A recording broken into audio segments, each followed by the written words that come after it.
Oke, assalamualaikum warahmatullahi wabarakatuh. Nah, teman-teman, hari ini kita kembali ke pembelajaran bahasa Sunda.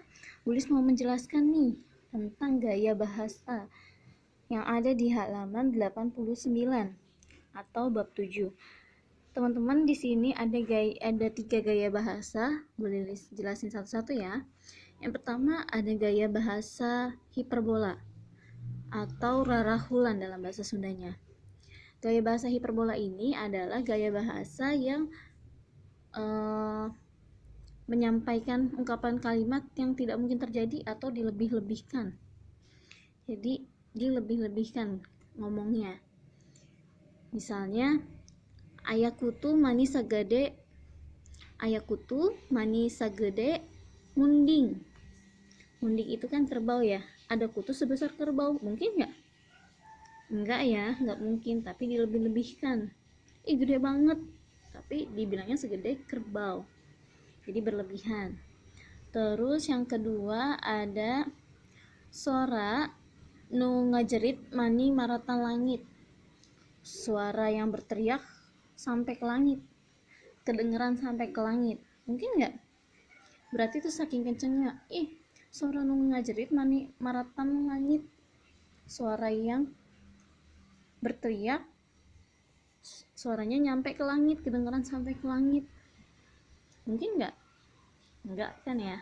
Itu berarti karena terlalu kencang atau saking kencangnya, jadi dilebihkan, berlebihan gaya bahasanya.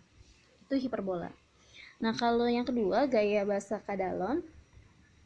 Gaya bahasa kadalon di sini kan ada penjelasannya yang digunakan menekankan maksud pembicaraan yang sudah jelas sehingga menjadi tidak salah.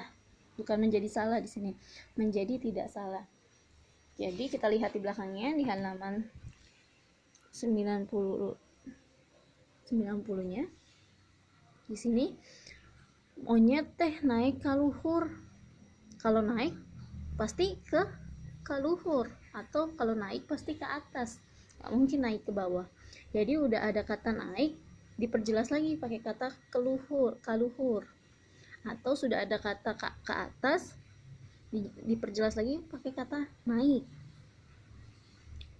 Tempo atuh ku mata, lihat atuh oleh mata.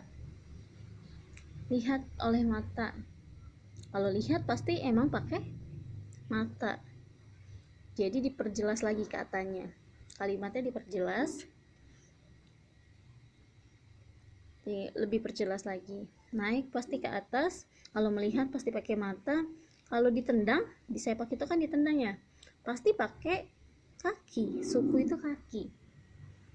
Nah, jadi lebih jelas lagi ditambahin biar lebih jelas.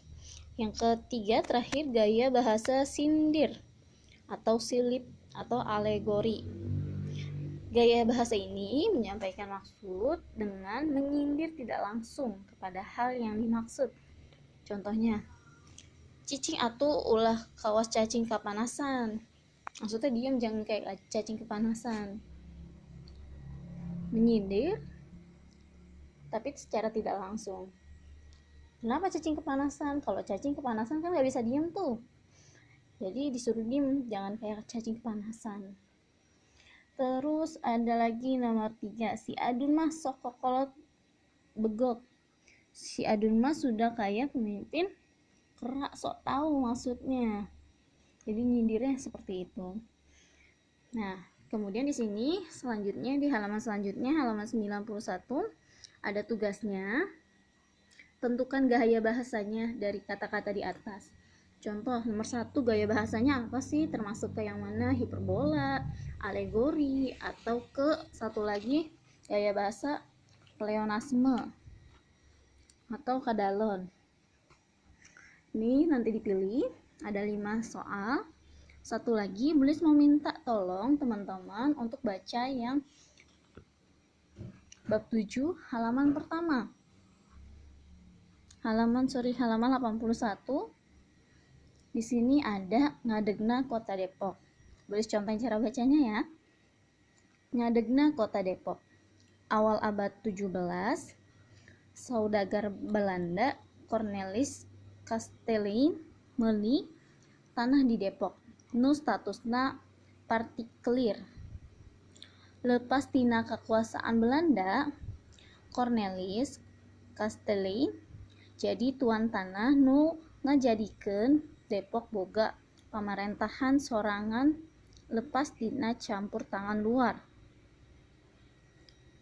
Sampai paragraf 2 ya. Ngaran Depok asalna tina bahasa Sunda nu hartina tempat tapa atawa patapaan. Tapi aya oge anu nyebutkeun Depok teh singkatan tina The Eerste Protestant Ordening Kerk, artina Gereja Kristen Rakyat Pertama, Padepokan Kristiani. Sampai di situ. Nanti teman-teman boleh kirim voice note ke Bu Lilis. Terima kasih.